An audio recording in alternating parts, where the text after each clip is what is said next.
Ferrell podcast, how stories shape and change our lives. Welcome back, everyone, to part 2 of this wonderful conversation between my friend, Dr. Amy Ferrell, who is faculty at the School of Education and Development at Colorado University, Denver. We're having a very fascinating conversation about the nature of the divine feminine and the divine masculine. And we're also having that conversation with the necessary backdrop of patriarchy and misogyny and our thoughts about what that is and how it's been developing in our species over long periods of time. And that it's necessary for us to have that conversation about what is the nature of both of these things as we also live these patriarchal values. I'm excited once again for us to dive back in and to see what kinds of things we can come up with our own curiosity, hopefully in a way that's inspiring your own natural curiosity as well. So without further ado, here's part 2 of my conversation with Dr. Amy Ferrell.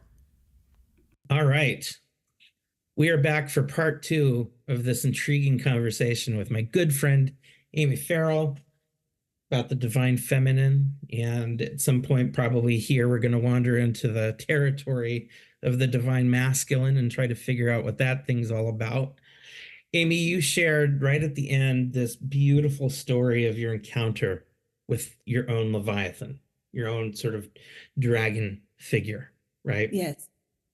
And so just to start us off in this episode, I wanted to relay what was probably my first most memorable encounter with the dragon. And in mythology, we can sort of group dragons and snakes and serpents kind of in the same general category. And this is also a story that I wrote about in the book that I wrote about dragons. And my first encounter was in a dream, and it was in my early to mid 20s, not long before I made the decision to go to graduate school to become a therapist. But in the dream, I'm in a small cabin up in the mountains, this gorgeous cabin up in the middle of nowhere. I'm with a small group of friends. We're there to have a good time, just enjoy the cabin, each other, nature, all of that stuff. There's just a general mood of playfulness, spirit of playfulness in the air. Well, all of a sudden, that playfulness is interrupted by dread, where all of a sudden, all of us are aware somehow that there is a giant snake at the front door. Yeah. And that snake is there to kill us and eat us. Yep. So the decision gets made somehow that I'm supposed to be the one to kill the thing. And so I'm looking around and all I see, there's a baseball bat. So, okay, I'm going to pick up the baseball bat. I'm going to whack it on the head. That'll do it and we'll be safe. So I almost like a bad sitcom scene. I pick up the baseball bat and the 4 or 5 friends are kind of huddled behind me, sneaking up behind me as I'm slowly walking towards the door.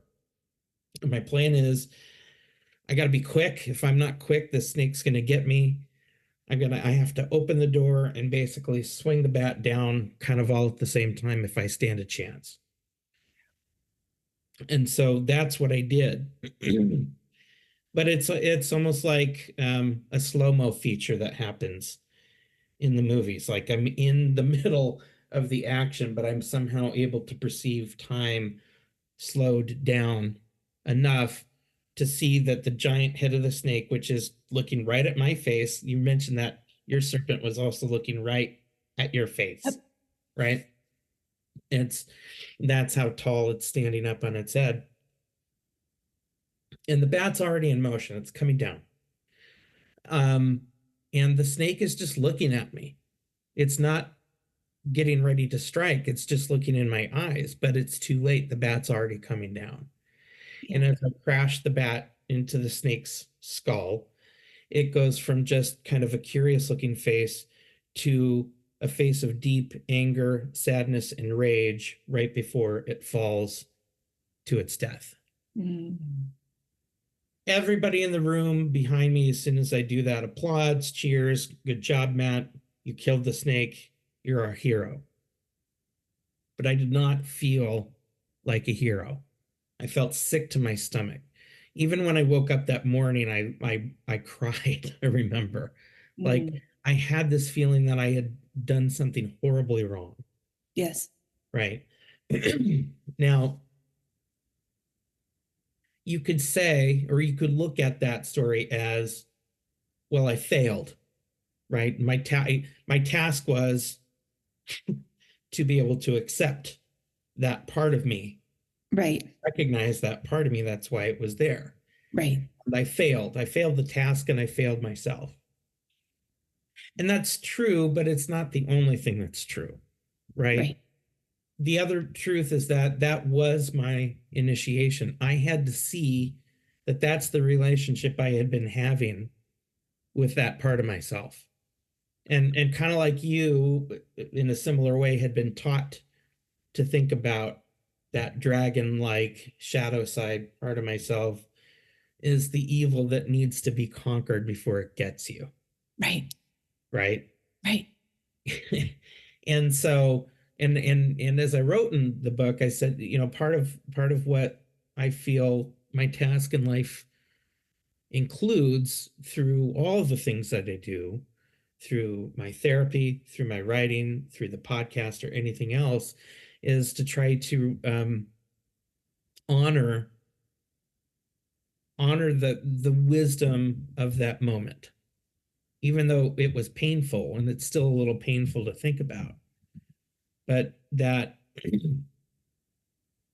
was the beginning of waking me up to learn how to restore my relationship and rebuild the trust that was lost there with Right. that part of myself. So that, it was, I wanted to relay that story because there were so many similarities, even though they're different stories, particularly the serpents looking us both right in the face. Yes. Yes. And it's so fascinating how deep and sort of primeval or primordial the serpent is Yeah. as the archetype or as a symbol for Mhm. this part of us, especially when we were taught that the serpent is the tricky Is evil. deceiver, Mhm. evil, some would say devil, Mhm. um, who Yeah, comes the and picture of the devil or the Satan got superimposed upon that old Jewish imagery in the church, yes, particularly that we grew up in. Yeah. right, right. And your dream sort of speaks to almost the humanity Hmm. you saw Right. in that part of you, Right. in the Every- serpent part of you. Yeah. That along with, whatever other, perhaps the fear that snakes sort of engender in people, or the poison or whatever, Yeah. along with that imagery, there's um there's a sense of betrayal Hmm. That's that go exactly what I that felt. that serpent was feeling when you attacked it. Mhm. Or And there's this sense, I saw it in its face. oh, Yeah. right, right. And so that piece of like, yes, there are shadow parts of ourselves, there are parts we don't want to see, there are Mhm. even destructive, harmful things that we might do. Right. There are ways we might be sort of that quote unquote evil Right. that we've been socialized into thinking is evil. Right. Mhm. um and truly, things that are perhaps uh destructive or harmful. um but that's it's us. It's part of us. That's right. And Yeah. so to that my kids play therapists from years ago used to say, name it to tame it, which is what I think of you with your book. Right. And like the way that we can sort of get a sense that we're operating in alignment with our intention, Right. and to not let our unconscious or our shadow part like basically Yeah. take control the ship, Mhm. um, Yeah. is to see it and name it and Right. acknowledge it and integrate it as like, no, this is me. And Hmm. I can have compassion for this part of me. Right. Yeah. To effectively start a relationship, Yes. part of your, Yes. you know, And yeah, to see yourself as whole. right. Um, Yeah. the the the Lilith story, in addition, Yeah. and there's lots of, we could get into the different iterations of the Lilitu and the class of demons and the Right. screech owl and the Yeah. and all of that. Yeah. But even the story of the Lilith as a snake in, there's a story about Inanna Mhm. and Gilgamesh, where Yeah. essentially Yeah. Lilith, along with a bird, and I forget the name of the bird, Mhm. but they come to this tree, to Inanna's tree, and essentially infest the tree. Right. The tree gets sick, and she was going to use the tree for her marriage bed and for her throne. Hmm. Um, but she essentially needed her brothers. She called on one brother to come help her, and he didn't. But so she called on Gilgamesh, and he came, and he helped drive out the bird and drive out Lilith Yep. to the barren, to the wilderness, Yeah. right? And and and so then Gilgamesh is the hero, the male is the hero, and Inanna, the goddess, then is portrayed as needing this hero Right. to save her from the serpent. Yes. Right. And there's feminist scholars who have interpreted this story as kind of telling some of the origins of patriarchy, Right. about how the Mhm. feminine, the human women Mhm. essentially have yielded to this rejection of our shadow selves, Right. of our dark serpent self that Hmm. comes along. Right.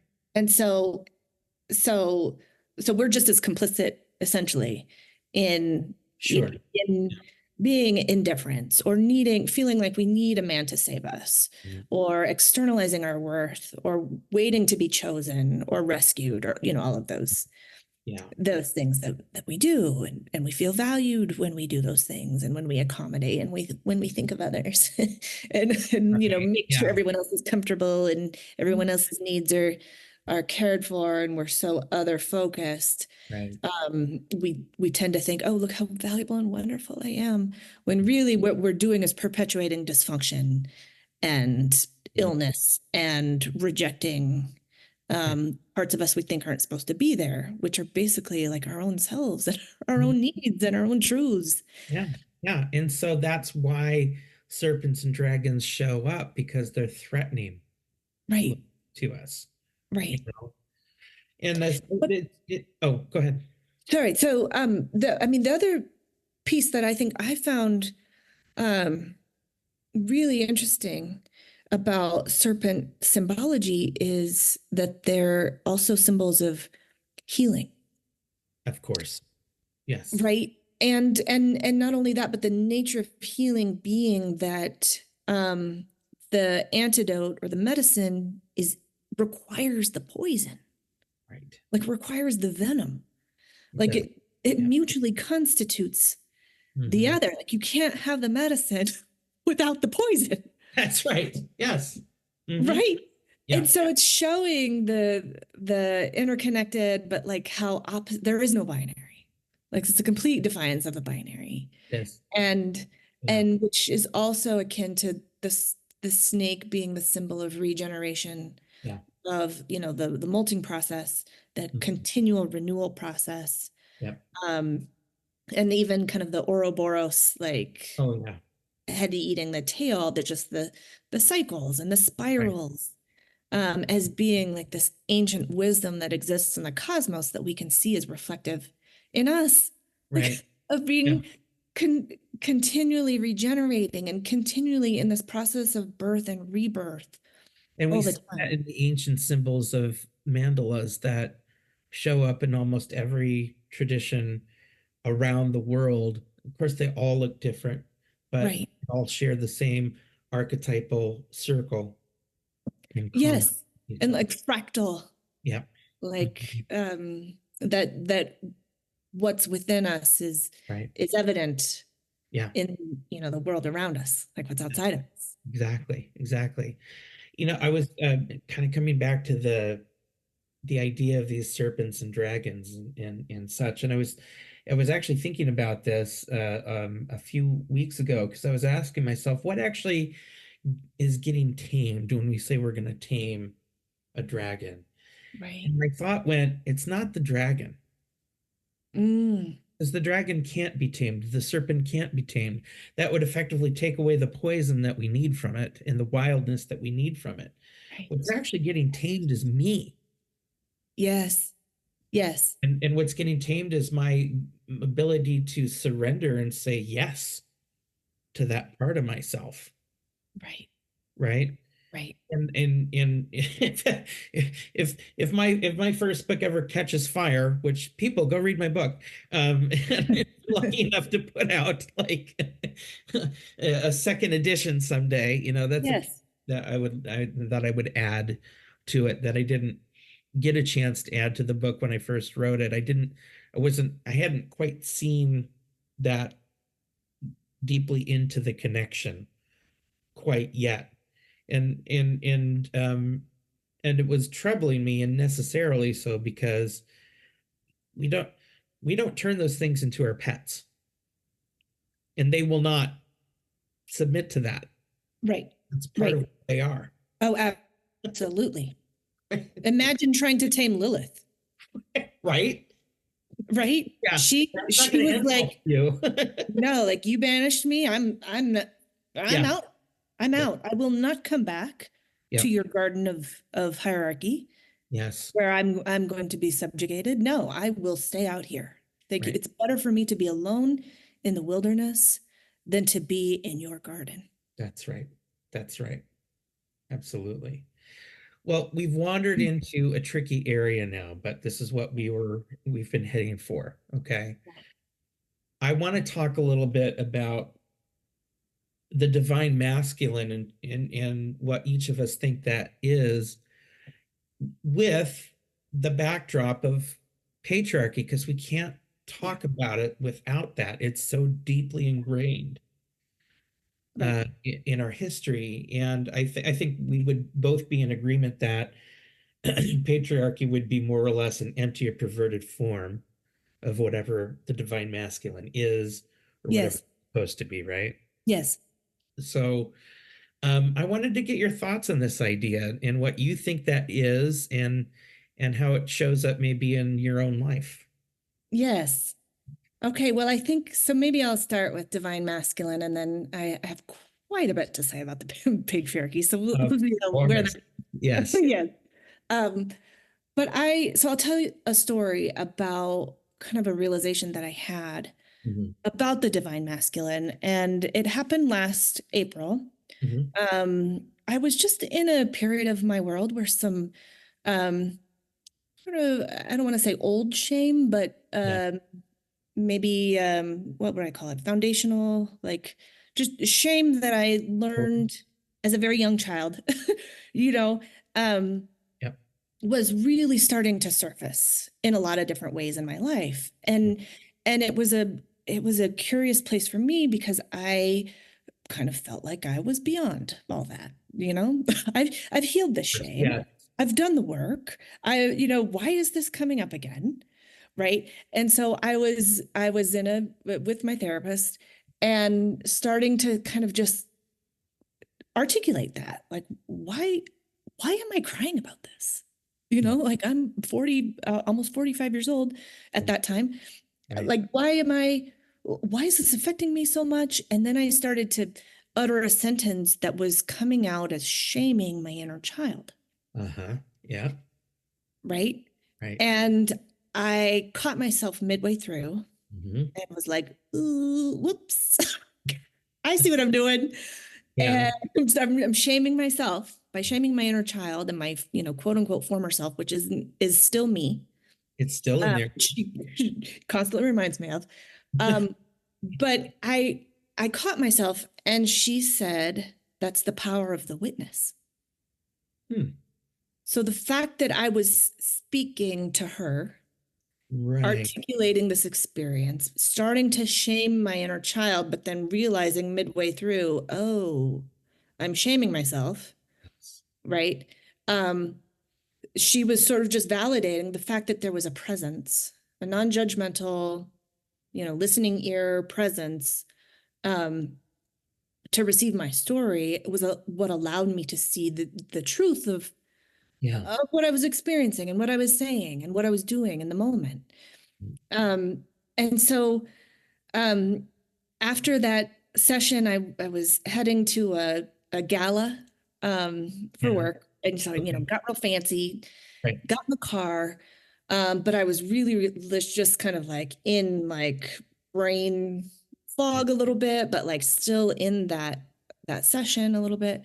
As I was driving, it was like, I wasn't paying attention to anything around me. Yeah. And my head was just kind of in the clouds. And my mind wandered to the place of why in the sacred texts upon which you and I were raised, why was divinity characterized as father? Right. And I just kept asking that, like kind of in a almost a pleading, like, Yeah. and again, I'm in kind of the shame space, Right. bigger, in that time. Why? Like, why was it father? And so I start thinking through, like, okay, life is sacred. So the reproductive process Yeah. of, creating life, this integration of opposites, but then it's just the one form, the feminine form that gives birth, Right. right? And it's excruciating, and it's you sit at death's door, quite literally, Right. um, giving birth, right? It's this thing you can't foresee or anticipate how things are going to go. Anything could change at any moment. But by and large, it's very painful, Yeah. right? Right. And so the masculine or the father role Mhm. um, can't do the labor Right. for the mother, Right. right? It's the mother who does the labor. That's correct. The masculine can't control it, really. Like what the masculine does during labor is a non-judgmental, observing, An observer. participatory presence Right. to create the space for an expression to birth, Interesting. right? So just like in my session, Yeah. where my therapist was the non-judgmental presence who was there to, as I was articulating something and then realize the fullness of what I was saying and the truth of what I was doing, that I was shaming myself, right? And realizing that that's what I was doing. Yeah. That was the truth that was trying to come out of me. And her presence allowed that to happen, right? And so for the expression of a baby, Yeah. which again, this is all symbolic, right? Yes. Expression of a baby, the birth of a baby is the symbol for the expression of the truth of ourselves. So when the divine masculine and divine feminine, which your listeners probably know this, it's in all of us, right? We're not just trying to Oh, separate. yes. Yes. Just for the record, this is For the not a record, gender-based thing. These are two divine principles that are meant and perceived to exist in every human being, yes, regardless of gender. Yeah. yes, So we're making that point up front. very Yeah. explicit, Yeah. right? So the the best that the father or the divine masculine can do is be a compassionate witness. To hold space is that's the phrase that came up for me. Yes. That's interesting because I'm looking when I'm sort of reviewing my notes here on the logos principle and what how I would kind of summarize how I understand it. I wrote it's sort of in some ways it's the organizing principle. It helps bring some order to chaos, but creating space, Yes. creating a sense of stability and sustainability. Yes. And we often in our culture, in our myth, in our fairy tales, kind of pair that word logos with the masculine principle. Of course, that gets all caught up in and distorted once we run that through the patriarchy cipher, um, which is another thing entirely.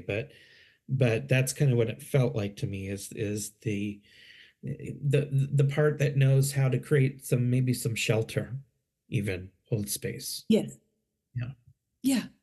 And we can be our own divine masculine of course. and our own compassionate witness, like the part of ourselves that maybe knows that the material is experiencing something, Right. but the part of ourselves that could then somewhat like dissociate, though that's maybe not quite the right word, but we can like separate our understanding and our observation and our ability to witness ourselves Yes. going through something and allowing our emotions and our bodies and our like whatever that somatic material experience to do what it's going to do Right. and to feel what it's going to feel and for the movement to go where it's going to go in order to be expressed and Right. birthed and healed essentially is we need that part of ourselves to observe it without judgment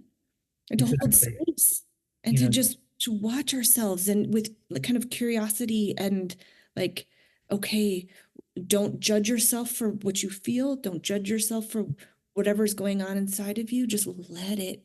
it rise and let it come Yeah. and let it become an expression of you. It's And when I think of another metaphor coming strong into my mind around this is sweat lodge. yes, It's a very it's intentional material. it's a container. It's a container. Yeah. Yeah, and that container is what allows for the reality to be born. Yes. Right. Yeah.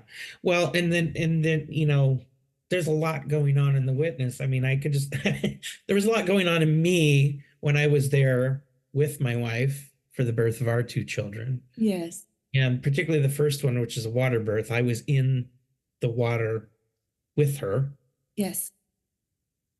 I caught our firstborn, Oh. right?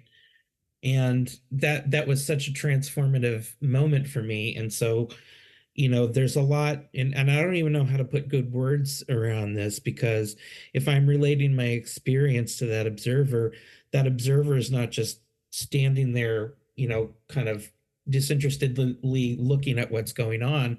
Right. That observer has to do a lot and contain a lot of energy in order to create and maintain that safe space, Yes. shelter. Yes.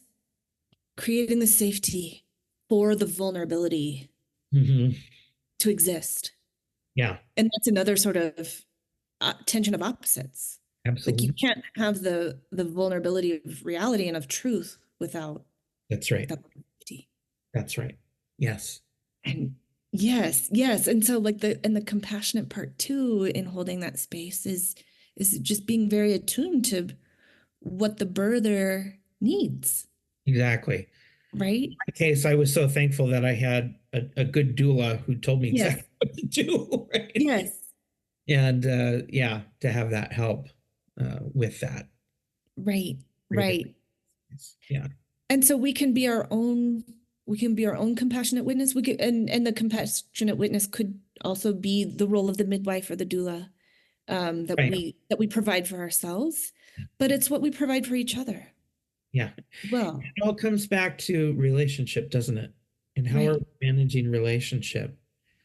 And relationship is birthed from the tension of opposites, as are Yes. all of our stories are Yes. birthed from the tension of opposites. Yes. Mhm. Exactly. And we all contain all of them, All- just as in Yep. community Yep. we Mhm. can we contain multitudes. We contain multitudes. Yes, we are. As I talked about in an earlier episode, we ourselves are relationship, Yes. as is the nature of the universe, as far as we can tell. Right. Right. Right. It's that fractal piece. That's right. We what goes on within us with the integration of opposites Yes. is how we can interact Right. with each other Hmm. in like a collective wholeness. Yeah.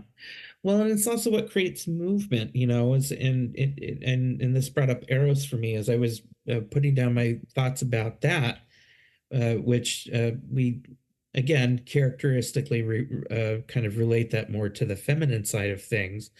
But Yes. what, Eros means soul or psyche or is related to those words, I should say. And it is connected to the darkness. It's connected to the deep earth.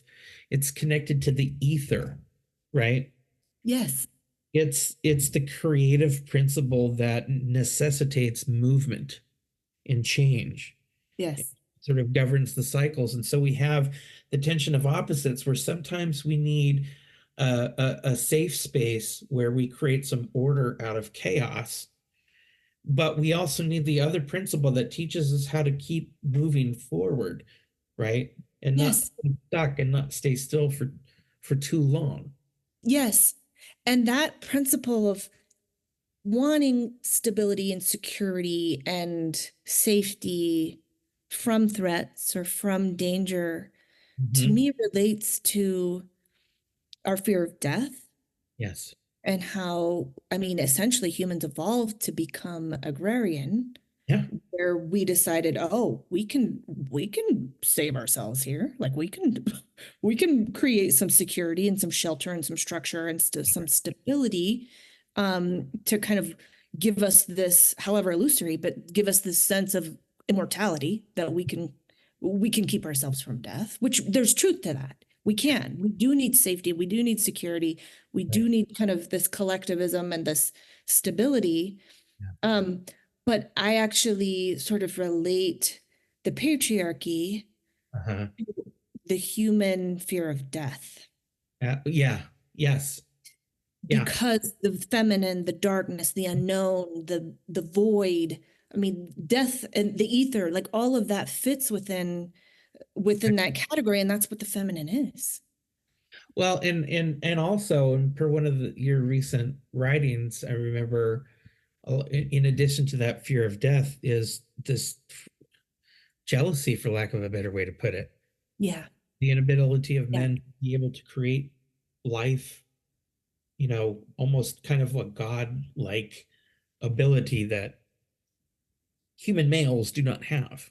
yes, right. Yes, our conception of, creation as divine and creating life, Yeah. it's what the feminine body does. It's what the uterus, people who have uteruses are Yeah. can do that. Right. And so the fear of inadequacy, Yeah. or maybe of like, I Mhm. don't know, what is it called? Maybe FOMO, like Yeah. Yeah. the That's probably compassionate not witness a bad way to wants. put it. Yeah. Yeah, the compassionate Right. witness wants to be the one in the action, Right. experiencing that the power Yeah. of bearing life, of the result of what integration of the opposite and the expression of one's wholeness, the power in that is what the feminine body embodies and does. And so to me, I absolutely could only imagine that there would be some womb envy. Yeah. And the scholar that I cited, um, Aziza Al-Hibri, Professor Aziza Al-Hibri, Yeah. talks about breast envy as well. That not only is it, womb envy and our ability to, the feminine ability to give life and to know who your offspring are. Right. Like there's paternity uncertainty, across all time. Yeah. Um, and knowing who our offspring are gives us a sense of immortality that part of us is going to live on after we die. But then there's also the fact that our bodies provide sustenance Right. to nurture that new life, Yeah. right? Like the fruit of a tree, like the earth does. Um, Yeah. that's part of the way she describes it as essentially like, we talk about cultural appropriation, that this was like a gendered appropriation where men, started started becoming farmers. We developed these Yeah. civilizations and this agrarian life so that men could sort of claim provider status, to say Right. we're the providers. Actually, we're the ones who Yeah. give everyone what they need, the food and the resources, because then with agrarian life, men gain the ability to start to control the resources and that the women at home stay put so that I can know that what comes out of you is mine. Very perfectly succinctly. Yeah, Yes. yeah. Yeah. And with that too, maybe this is a good segue into kind of how a lot of times, or at least the ways that I hear it, and I might just be misinformed about some of these principles, but how the feminine sort of dark side contrasted with the masculine light is often termed as receptive versus active, or passive But yeah, in a passive way. Yeah. Right. in a Yeah. passive, yeah, which of course there is that element of the feminine body. um I do given my own experiences and given my own cynicism and delving into patriarchal thought and waking up to my own internalized misogyny, I do resist any characterization of the feminine Mhm. that is a way to describe who she is in relation to a man. Right. Correct. Yeah. So it's sort of in the same way, and Mhm. maybe I'm just gonna go there Just right go. now. We're just gonna Yes, go there. go. Okay. When you look at the etymology and the meaning of the word vagina, it means sheath, like Sheath. to a sword, Yes. as Right. if it's the function is to only provide cover, as Here. like this, the sword, this is where we keep the sword. Right. Use, and it's like only purpose Right. Yeah. is to Protect. keep the sword, Yeah. right? And it's like, but okay, but does a sheath birth life out of it? No, it does not, right? Yeah. um, and the contrast that with the more taboo and pejorative C word that I'm not even going to say because it's so Right. taboo, Yes. right? Um, the etymology of that word, as far as I can understand, is linked with words like kinship and kindness, and cunning Interesting. is a little closer. Yeah. Um, but it but the possibilities for the evolution of that term are likely to be rooted in feminine power. Yeah. Right. And Right. so that's why it became so taboo, Yeah. And that's why it became an insult. an insult, right? Is to neglect and repress the power of the feminine. Well, and we hear those words used a lot, don't we? When there are powerful women who are speaking their powerful into the C word and the B word and other words. Yes, exactly. Yeah, that's how we get called all those derogatory names when we speak up, when we enact our own agency, um, take care of our own needs, speak our truths. Right. Uh, yeah, Yeah. in fact, there's a survey done by the Pew Center in recent years, that asked a sample of people, um, characteristics of characteristics that are valued in men and characteristics that are valued in women. And of course, this is in a binary form, so we can Sure. critique that, right? Um, but it was basically, what are your perceptions of what's valued in the genders? Yes. And it had folks rank these characteristics positively and negatively, Yeah. right? Like this particular characteristic, is it a good thing for men to be? Is it a negative thing for men to be? Same for women. And around, I want to say 92% of respondents to the survey said that power associated with women is Yeah. a negative attribute, Of course. Yes. that Yeah. it's negative Right. for women to be described as powerful. Yes. Right. right? Yeah. And so that's an indictment It is. on, you know, how we collectively so badly want to repress the power of the feminine. And to me, it's so much deeper than just how we feel about women on kind of a surface level, but it gets into these archetypal symbols that we've been talking about, that the suppression of the feminine is the suppression of the internal and of the dark and of the void and of death. So this is a perfect segue. And we need to go into this, and we need to start that with a third session. All right. Let's do it. Thank you, Amy. This is end of our second session. We're going to move on to session number 3 and keep this going. Yes. All right. We'll see you on the other side. Okay. Thank you so much again to my listeners for tuning in. Thanks again to my good friend, Dr. Amy Ferrell. This is a wonderful conversation, illuminating conversation that we're having. Yeah, I know it is for me. I hope it certainly is for you. We've got one more of these to go, and I'm excited to have you come along and see what else we discover together through this conversation about the nature of the divine feminine and the divine masculine archetypes. As always, be well, take good care of yourselves. I'll see you next time.